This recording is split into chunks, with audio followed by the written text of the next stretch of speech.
First off, what is the mainstream definition of a star fort? Here's the definition from Wikipedia.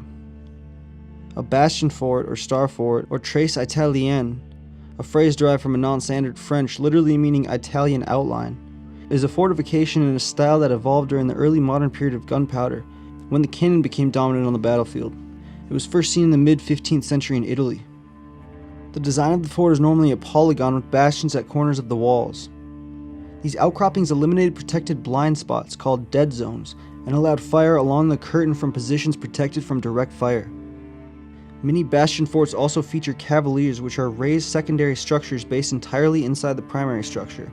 Their predecessors, medieval fortresses, were usually placed on high hills. These fortifications proved quite difficult to overcome, and accordingly fortresses occupied a key position in warfare. We in the alternative history community classify these medieval forts as star forts as well, due to the shape and star points in the outer fortifications, examples being the city of London, Copenhagen, or Frankfurt. But the questions that arise to cause for further theorizing and researching are, how did medieval people build such intricate structures that are often aligned with the rotation of the heavenly bodies and built with massive canal systems and even terraform entire mountains? And why would the early settlers in America build these same structures as soon as they reached America? Some of these star forts are made up of millions of bricks, and we're supposed to believe they were built by the first people who got to America. Many star forts are also discovered in remote regions of Europe, America, and even places like India that are completely covered in dirt and vegetation.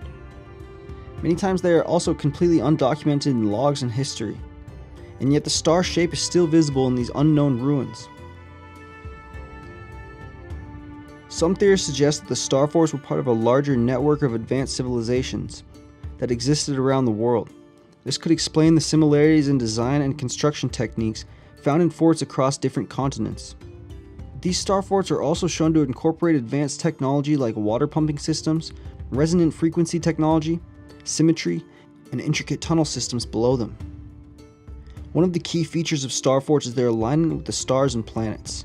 Some researchers say this could be evidence of an advanced knowledge of astronomy and possibly connecting with extraterrestrial intelligence. Some star forts are thought to incorporate advanced acoustical principles, with the walls designed to reflect sound waves in a way that amplifies them. This technology could have been used as communication or as a form of defense against attackers. One might liken this to the way the Israelites destroyed the walls of Jericho in the Bible. Another key point to mention is that the many star forts were built during the same time period as the Knights Templar, who were known for their advanced knowledge of engineering and architecture. Some theorists suggest the Templars may have been involved in the building of these star forts. And I have a video on a possible Templar voyage to America before Columbus that might relate to the building of some of these star forts in America. I'll put that in the cards in the description if you want to check that out. All of these unexplained and seemingly impossible phenomenon has led many to suspect there's been a cover-up in our history, and these were built by a much earlier civilization that has disappeared from our narrative. Which brings me to our first theory about star forts. The Atlantean origin theory. Not a lot of people talk about this idea, but I really think it's possible that star fort technology was passed down through the remnants of the Atlantean civilization. Atlantis was said to be a massive earthwork structure with huge canals and moat systems that surrounded the entire island. If Atlantis was a star fort, it would have been the largest ever, larger than any man-made island we have. But it's the concentric circles of Atlantis that makes it definitive in my mind that it was built as a star fort and incorporated all of these same technologies we find in star forts today, which we will get into later. Here's an excerpt from Plato's Critias. Atlantis was founded by the god Poseidon and was ruled by his descendants, the Atlanteans. In this island of Atlantis there was a great and wonderful empire, which had rule over the island and several others, and over the parts of the continent. The city of Atlantis was designed in concentric circles, with the palace of the king at the center. It was said to be filled with magnificent buildings and temples, and was surrounded by an extensive system of canals and harbors. The whole country was said by him to be very lofty and precipitous on the side of the sea, but the country immediately about and surrounding the city was a level plain, itself surrounded by mountains which descended towards the sea. And beginning from the sea, they bored a canal of 300 feet in width and 100 feet in depth and 50 stadia in length, which they carried through the outermost zone. making a passage from sea up to this, which became a harbor, and leaving an opening sufficient to enable the largest vessels to find ingress. In the interior of the temple, the roof was ivory, curiously wrought everywhere with gold and silver and orichalcum, and all the other parts, the walls and the pillars and the floor, they coated with orichalcum. And one grievous day and night befell them, when the whole body of your warriors was swallowed up by the earth, and the island of Atlantis in like manner was swallowed up by the sea and vanished. This sounds like a star fort to me. Unfortunately, this is the only known historical description of Atlantis, so it's up to you to decide if it was just coincidentally similar to a star fort or the origin of this technology. Many cultures from around the world claim to have gained their knowledge of civilization building and even architecture from a lost, advanced civilization. These were the bringers of civilization, and the stories say after a great cataclysm they spread their knowledge to different places around the world, some of them being the Fertile Crescent, India and Pakistan, Mesoamerica and South America, and Far East Asia. And many of these places constructed things like giant fortresses, pyramids, and giant earthworks often similar to star forts. Some of the star fort theorists say that many of these early civilizations could have built the star forts we see there today, or possibly they could have been there even longer, or contained ruins dating back to such a time. Many ancient structures are built on top of older ones. This is a common practice that can often confuse dating methods and distort history. If Atlantis was the first star fort, it would explain the origins of the advanced technology and the terraforming that star forts incorporate, and it suggests there may have been deliberate effort to hide the true origins of star forts, possibly to keep the knowledge of an advanced civilization hidden from the masses. But this is just the beginning of the mystery. If Atlantis was the first star fort, it only raises more questions for us to answer. The idea that Atlantis may have been a star fort is a fascinating theory that raises many questions about our past and the potential for lost civilizations. By exploring the evidence and asking critical questions, we can continue to unravel the mysteries of the past and gain a deeper understanding of our world today.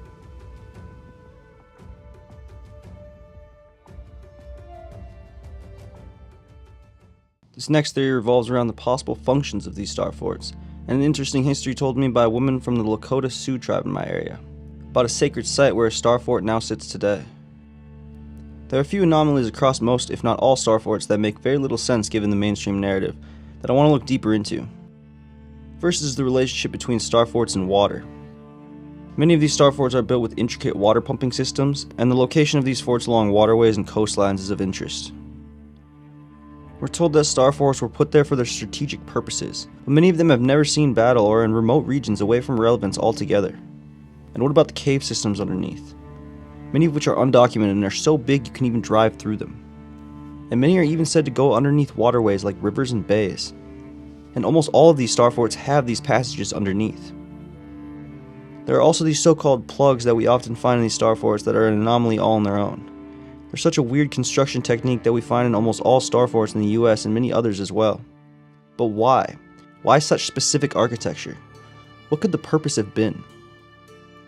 Well, some say that these structures were actually built as irrigation hubs. The theory has two parts.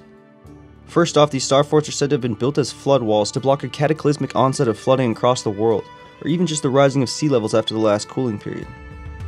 Many of these forts were built with such intricacy and ingenious irrigation techniques that they could accommodate an entire city inside of them, while the floods raged on outside the city walls. It may be no coincidence that most of these structures are built on the highest hills in their regions.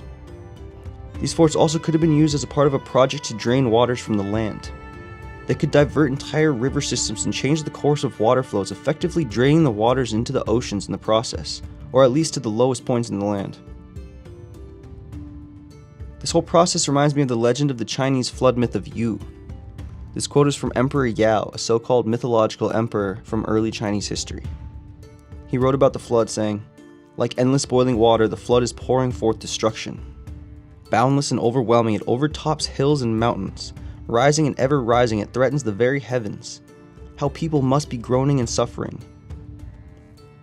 The story goes that the floodwaters covered all the valleys and only left the very tops of the tallest mountains above water. Some say this is why we find the oldest Chinese ruins on the very tops of mountains, and why sacred temples are built on the highest peaks. The story goes on to speak of a hero named Yu, who the emperor appointed to combat the floodwaters. Yu had a mysterious, unexplained technology of a magically expanding soil that they would use in the construction of the flood walls and dike systems. When this failed, they resorted to a drainage system and terraformed the land, creating huge channels. It is written in ancient Chinese histories that Yu said this about the floods. The inundating waters seemed to assail the heavens, and in their extent embraced the hills and overtopped the great mounds, so that the people were bewildered and overwhelmed. I opened passages for the streams throughout the 9 provinces, and conducted them to the seas. I deepened the channels and conducted them to the streams, he said. Our theory also takes notice of the intricate tunnel systems beneath most star forts. Some say that in many areas the floods got so bad they eventually submerged the star forts as well. And we even see evidence of this today in the form of buried star forts with little explanation around it. And this forced the people living in these star forts to go underground into these cave systems that we know are there today, in most if not all star forts. And this is not even an uncommon practice. Neouers caves in France, Derinkuyu caves and Kai Makli caves in Turkey. There's also stories of many tribes from across North and South America of emerging from caves after a worldwide cataclysm. And we find these cave systems all over, like Mammoth Cave System in Kentucky, the longest cave system in the world, much of which is completely unexplored.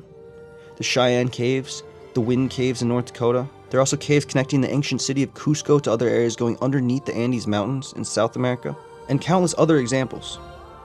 So it's not that far off to suspect an ancient culture survived a major cataclysm in caves underneath some of these star forts. Some take this notion a step further and say these star forts are built above entrances to inner regions of Earth. They cite these huge cave systems underneath as evidence, and some say there are secret entrances that may now have been covered up or concreted over. Again, native stories are also what backs this theory up, and we can point to many Native American tribes that believe they originated from a cave system or an inner Earth. Quick examples being the tribes in the Southwest like the Hopi, Zuni, and Navajo, also the Mesoamerican tribes, and I'm sure many others as well. I know in my region of the country the Native people have a similar story. I find that when studying Native American creation stories, they fall into 2 categories. The first is the inner Earth or subterranean world origins, and the second is originating from a huge flood by surviving on a vessel or even a piece of driftwood, like in the Ojibwe origin story.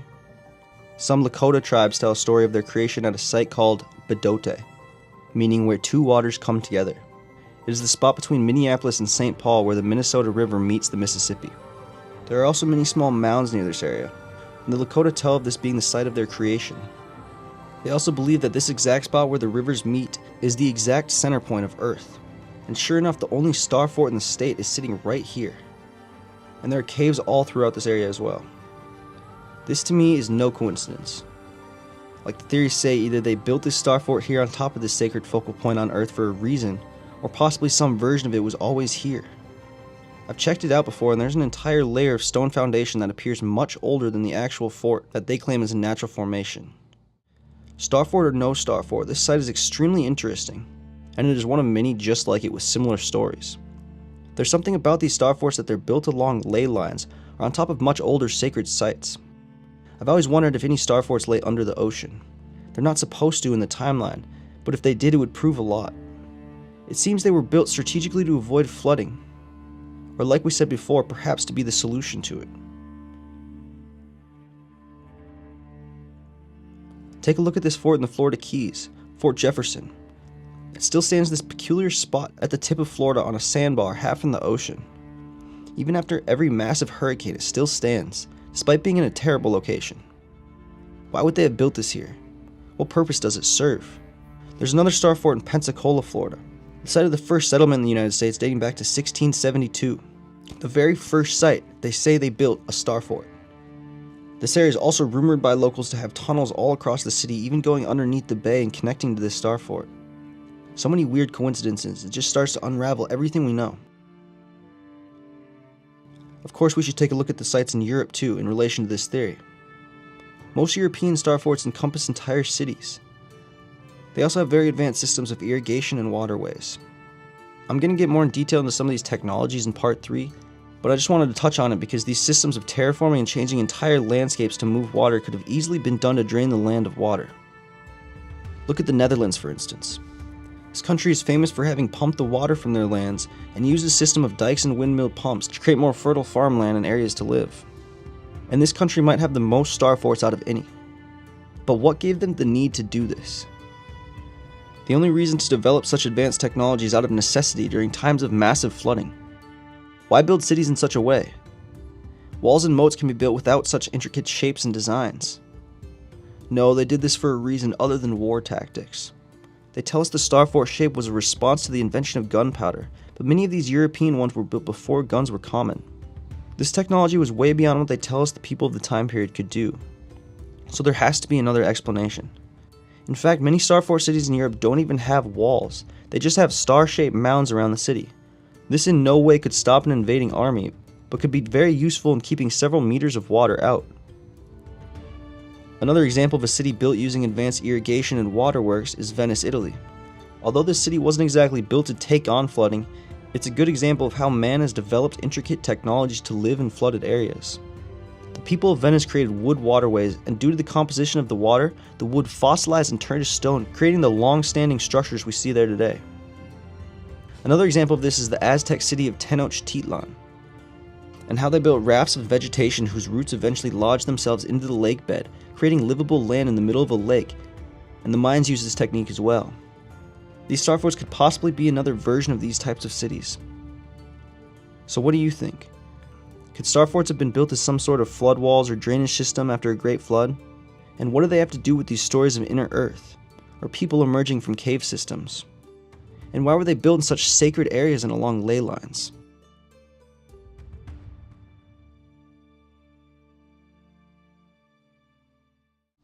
This next theory about star forts is about the technology they incorporated. The people who built these star forts used techniques for water pumping and terraforming, and they had knowledge of celestial alignments as well as sacred geometry and resonant frequencies. And on top of that, they could manifest these technologies into incredibly precise structures like star forts, and also cathedrals and earlier Greco-Roman architecture. The builders of these star forts also had knowledge of ley lines and earth energies, and was cultivating some kind of energy. Either actual electricity, as some speculate, or spiritual energy like chi or prana as referred to in Eastern traditions. Whatever was going on with these star forts, we can see they were using technology that should not have been known, and are said to not have been created until later inventors like Tesla and Da Vinci came along. But we know ancient people were more advanced than given credit for by mainstream historians. Many ancient peoples understood stars and their alignments just as well as we do today. Cultures like the Mesoamericans, the ancient Egyptians, the Chinese, Indians, and Stone Age Europeans all understood the alignments and rotations in the heavens, and could predict things like eclipses and natural disasters. They would also build their structures in alignment with the equinox and the cardinal directions. The ancient structures also incorporated some of the same technologies we see in cathedrals and star forts today, such as frequency technology. Examples being the Mayan and Aztec pyramids reflecting sound as terrifying noises back at you, or the theory that the pyramids are some kind of Tesla coil technology. These theories basically conclude that pyramids were a source of free energy for the ancient people, and later cathedrals used this technology. They point to the antenna-like golden top that sits atop cathedrals and pyramids, as well as the many nodes made of substances that can hold a charge and conduct electricity. Many even speculate that the structures themselves could have held a charge due to their high composition of quartz, like we find in the majority of these pyramids and ancient temples. The shape and inner workings of, for example, the Great Pyramids has also been theorized to be some kind of generator or battery technology, possibly cultivating energy from Earth itself. Archaeologists have even found chambers in the pyramid with zinc and copper residue, further advancing this theory. Some have also said the layouts of these sites, like Teotihuacan for example, is very similar to a circuit board, and they have found large amounts of mica on site here, which is used in the installation of electronics today. And this is not the only site we found this. Mica has also been found at the many mound sites across America, also at Mohenjo-Daro in Pakistan, in Petra, Jordan, and many Inca sites as well. So, because of these similarities in technology, some speculate that star forts were also built by an advanced and possibly ancient civilization. This technology could have been passed down and slowly regressed into the smaller and misshapen star forts that come in at a later time period. The earliest star forts could have possibly been built in perfect alignment and in perfect symmetry, and as time progressed, additions had to be made, or cataclysms could have erased memories of earlier civilizations and caused technologies to be forgotten.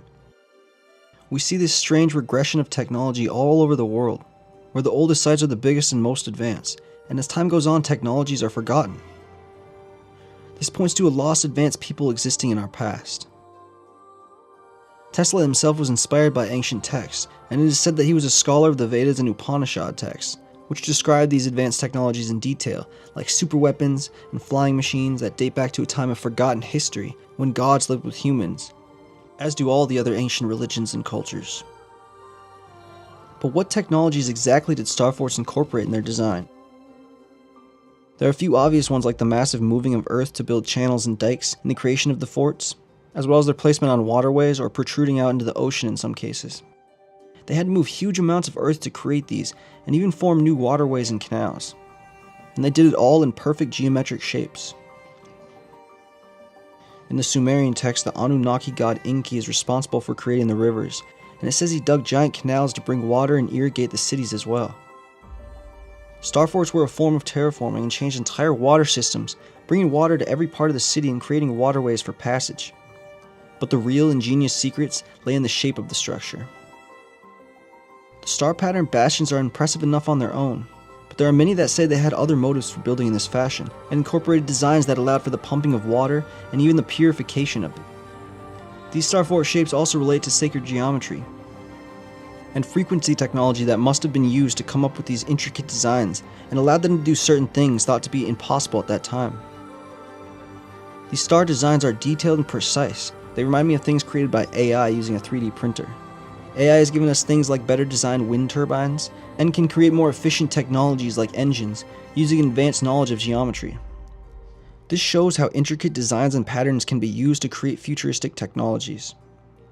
These designs can move air and water in such a way that it seems to defy the laws of physics, and can make things extremely energy efficient. And I think star forts could have been designed this way to change the earth they were on and pump the water. They could have acted in a similar way to a Tesla valve, allowing the water to flow in one direction and not the other, creating a moving channel of water that doesn't need a push from gravity to flow. The Tesla valve works by using a series of interconnected channels or chambers to create a pressure drop in one direction. When fluid flows through the channel in one direction, the pressure drop causes a series of vortices to form, which creates resistance to flow in the opposite direction. This resistance prevents backflow and ensures that the fluid can only flow in one direction through the valve. I wonder if any of these star fort patterns achieve a similar effect to the Tesla valve. If this is the case, then these star forts would have had the ability to control the flow of rivers and move water around the land unlike anything ever done before. Another example of a technology star forts could have incorporated is the Da Vinci miter lock system. The Da Vinci miter lock is a double chamber lock system that uses miter gates, which are hinged gates that close to block water flow. The miter gate have a V-shaped cross-section and meet at a 45-degree angle similar to the way a picture frame miters at the corners. When the miter gates close, their angled surface form a watertight seal that prevents water from flowing between the two chambers. The Da Vinci canal miter lock was designed to address the issue of water levels in canals, which can vary due to changes in river flow or tides. The lock allows boats to pass through the canals by raising or lowering them from one water level to another. By controlling the flow of water between the two chambers using the miter gates, the lock ensures that the water level on each side of the lock remains constant. Star forts are designed in such a way that hinged gates would be a simple addition to the node points along the star shape. There are many methods of machines used in historical times to pump water uphill as well, and things like these could have been incorporated in at least the construction of these buildings. Windmills were also used by the Dutch to pump water and change landscapes, and like we covered in the last video, the Netherlands has the most star fort cities out of any country. This area also has a history of changes in water levels. The entire English Channel was said to be dry land until around 10,000 years ago. But how did the people who built star forts know how to do these things? The oldest star forts are said to be built in the medieval period, and many of the theories around star forts suggest they could originate from a much older time.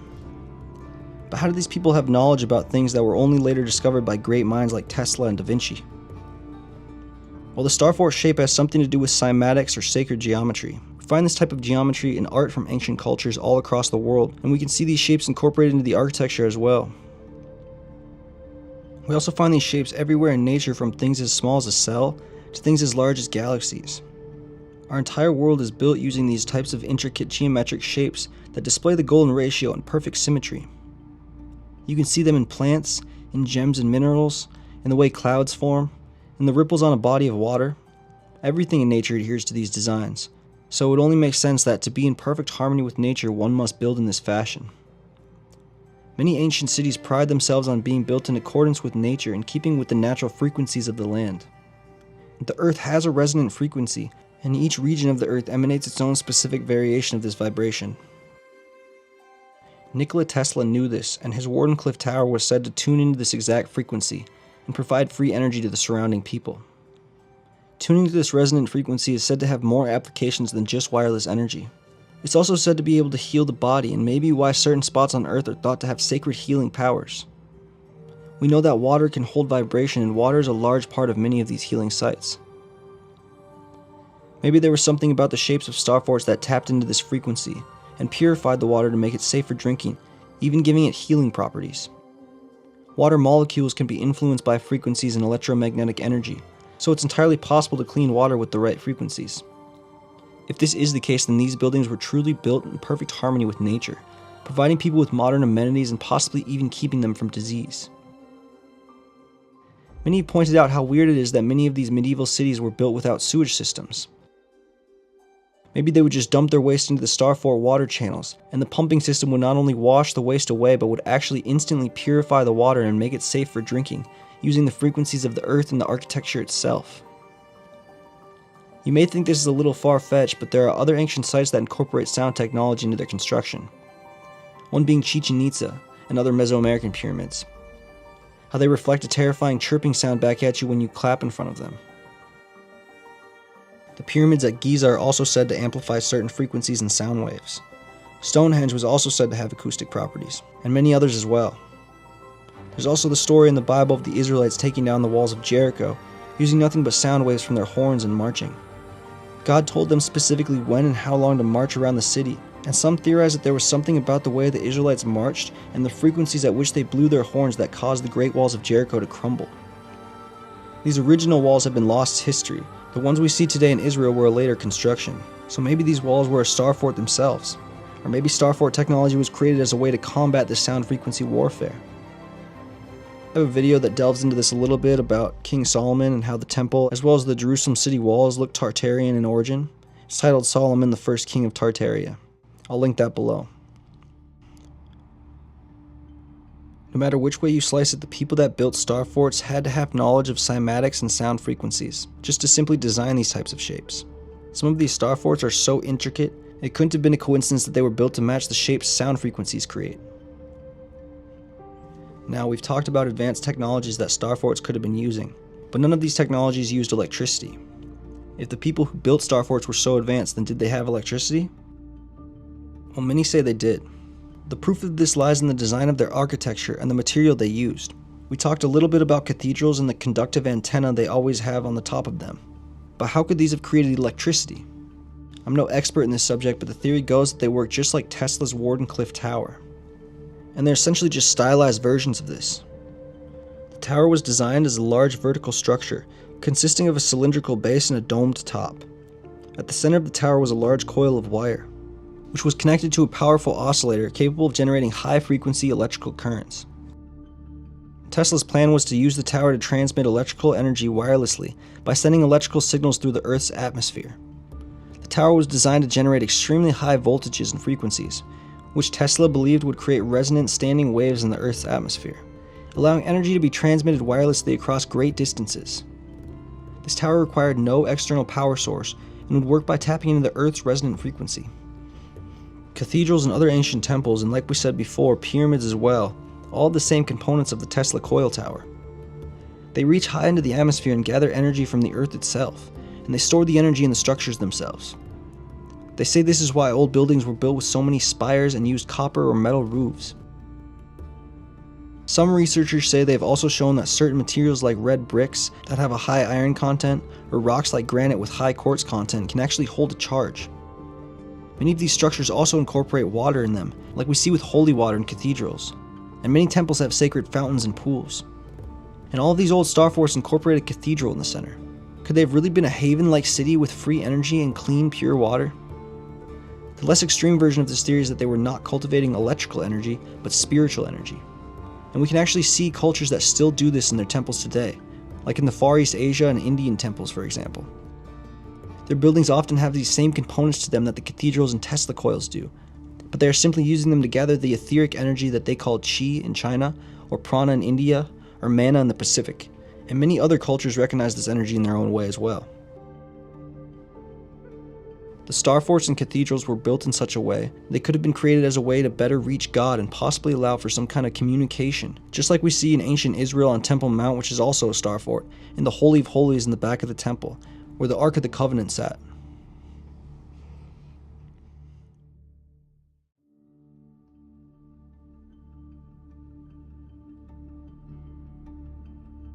Our final theory on star forts brings us to the fringes of history. The Tartarian theory has many nuances and different versions, and it deserves a whole series on its own, which will definitely happen in the future, but for now, we're going to take a look at the Tartarian theory in relation to star forts. Now keep in mind, a lot of this is just theory, so if you have any ideas or thoughts on it that you want to discuss, please put them in the comments, or come and talk to me on Patreon. I'll link that below. The theory goes that the Tartarians, or the Tartars, were a high civilization with technology that spanned all of mainland Asia, the Middle East, Europe, North Africa, and North America. And they originally came from the Atlanteans, after the Great Flood. But where exactly they began after Atlantis is debated. The Mind Unveiled channel has an interesting theory about them coming from Ireland, and after that migrating east to become the Phoenicians. It's also likely that they could have come to the Fertile Crescent and began the civilizations of Mesopotamia, the Canaanite Phoenicians, Egypt, and several others. Scholars aren't sure exactly where the Tartars originated from, but they usually say it's most likely they came from the Caucasus Mountain region, or Turkey. These were essentially the Indo-Europeans. We see their language group span across Asia and Europe, but where did they come from?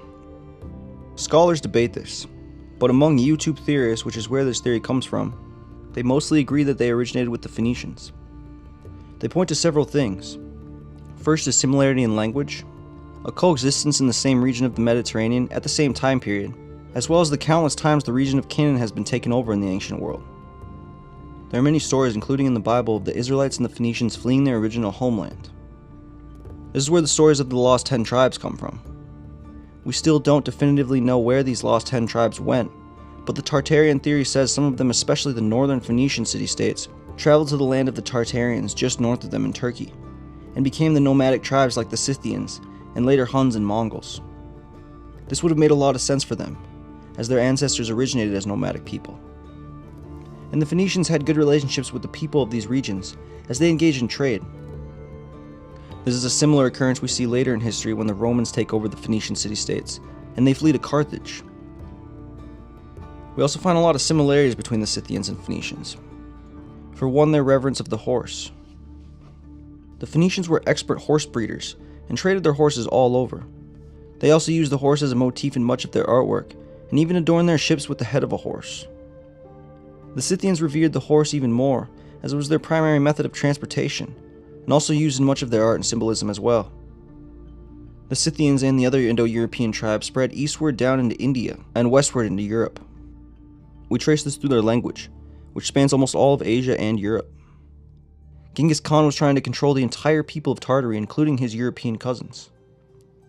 We can also find similarities across Asia and Europe in their technology, how they aligned their structures and built monuments. They were advanced civilizations with knowledge of celestial alignments, astrology, science, mathematics, geometry, advanced medicine, as well as architecture, and who knows what else. The theory goes that star forts were built by these earlier civilizations, or maybe they possibly go back to something even earlier.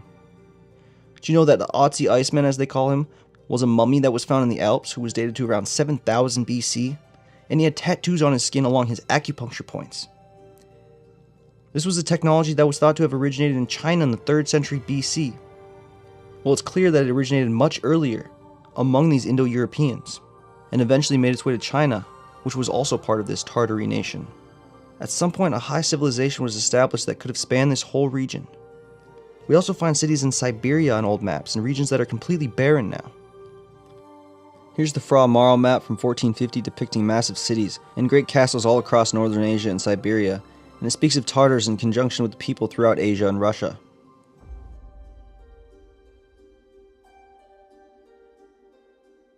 Some of these maps are said to be based off the travels of Marco Polo himself. The theory continues to say that the Tartarians eventually made it across the Bering Strait and into America.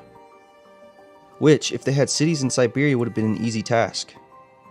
And again, old maps show Tartarian-looking buildings and cities in America before anything was supposed to be there.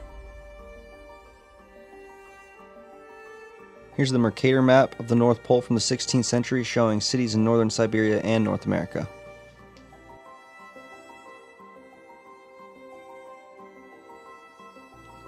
Here's the Piri Reis map from 1513 showing castles already in America, as well as a boat in the North Atlantic traveling to America wearing hats or helmets that look similar to something we'd see in the Mongolia region.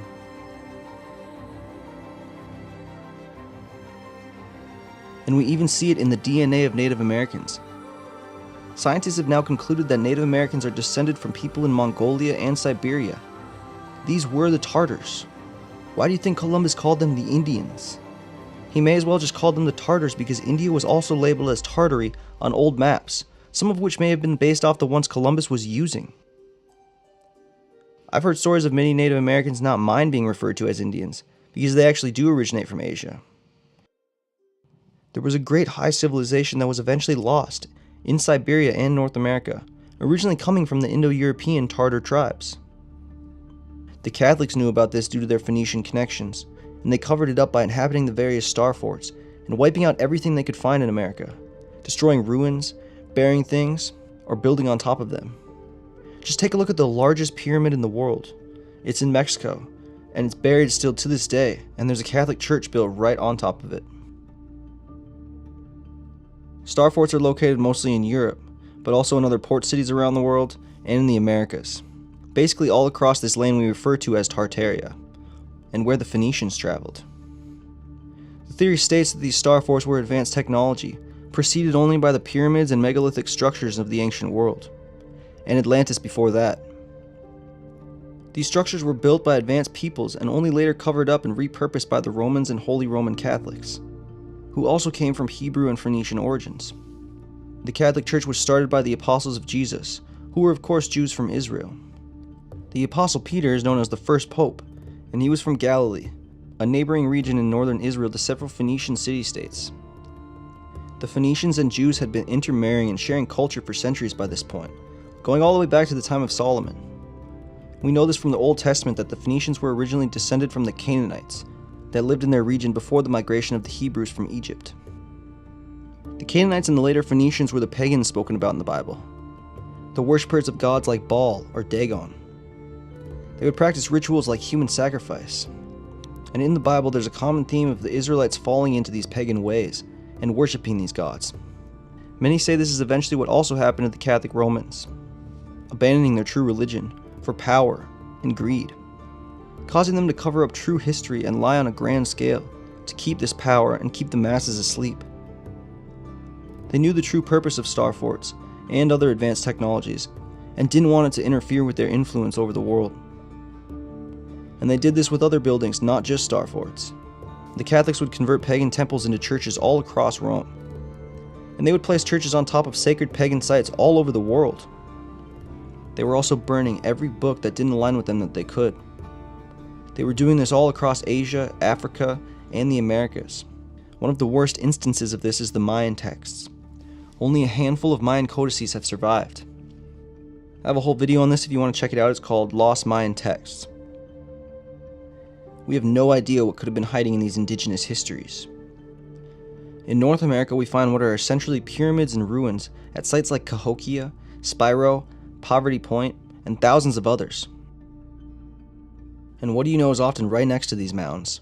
Star forts. Go ahead, go to your Google Maps and find where your local star fort is if you live in the US, and then search for cities named Mound, Mounds, Mounds Park, or something like that. You might be surprised, especially if you live along the Mississippi River. So could it be possible that these star forts were later renditions of these energy collecting pyramids? Theory goes that the Tartarians also made it to America, either after the sinking of Atlantis or sometime later from the Pacific side. And there are these same stories of civilization bringers throughout the Americas. I love the Aztec origin story. They claim the original place they and the other Mesoamerican people came from was an island on a massive lake called Aztlan, and I find it so similar phonetically to Atlantis. Anyway, the Roman Catholic churches who funded the colonization of America. They controlled most of the European royals and sent them on specific missions in America to cover up this history. Columbus knew he was going to the land of the Indians, or Tartars. Cortez knew he would be accepted as a god by the Aztecs. And Francisco de Orellana knew when he saw the people of the Amazon that they were related to the fierce Amazonian warriors told of in Greek legend, most commonly equated to the Scythians. Star forts, pyramids, and even Tartarian buildings were already here when they got here, and they speak of this in their writings. Orellana speaks of a massive civilization along the Amazon that we've only just recently uncovered with LiDAR scanning. The Mesoamericans built the largest pyramids in the world that were completely buried when archaeologists found them in the 18th and 19th centuries. And the great mound structures of North America were once huge pyramidal structures as well. Not to mention other stories from early European explorers, like that of the city of golden pillars and pearls known as Norumbega in the northeast, or the city of gold El Dorado in South America. There's also stories of advanced people living in the west coast of North America. And again, we see these great cities that shouldn't be there on old maps. This theory has one more part to it: the mud flood theory, or cataclysm theory, or historical reset theory. Basically, this is the idea that cataclysms are more common in our past than we have been led to believe. And I'm not just talking about the Great Flood or the Flood of Atlantis, but all kinds of cataclysms. We find much evidence for this in old writings. Plato's Timaeus speaks of several past civilization resets, not just Atlantis. So does the Hopi creation story on the other side of the world. If you study the ancient structures, you'll find patterns that you just can't ignore. For one, almost every ancient site is buried under feet of dirt. Oftentimes, entire cities lay beneath the ground. Cities are also built on top of older ones that no one knows the origins of. And entire civilizations have been left forgotten until we find their buried ruins and artifacts. The star forts are more often than not buried as well, or at least half buried or left in complete ruin or forgotten altogether. This could be evidence that they go back to a time earlier than previously thought. There are many of these resets that are said to have happened, one of them being during the decline of the Roman Empire, bringing us into the Dark Ages. When this happened, the Roman Catholics used this as an opportunity to reset history and begin creating our new narrative. Every historical text that was written down at the time was done so by the hand of the clergy. Things can easily be forged and changed this way, and the Catholic Church has been known to attempt to delete texts and entire histories. Alright, we've talked about a lot here. There's some things I definitely want to go further in depth on in the future. I feel like we've only scratched the surface, but this is definitely a good starting point. If you have any thoughts you want to share, please give us a comment, and if you want to talk to me directly or have a discussion on these topics, you can reach me on my Patreon. I'll link that below. Thank you so much if you made it all the way to the end, and I'll see you next time.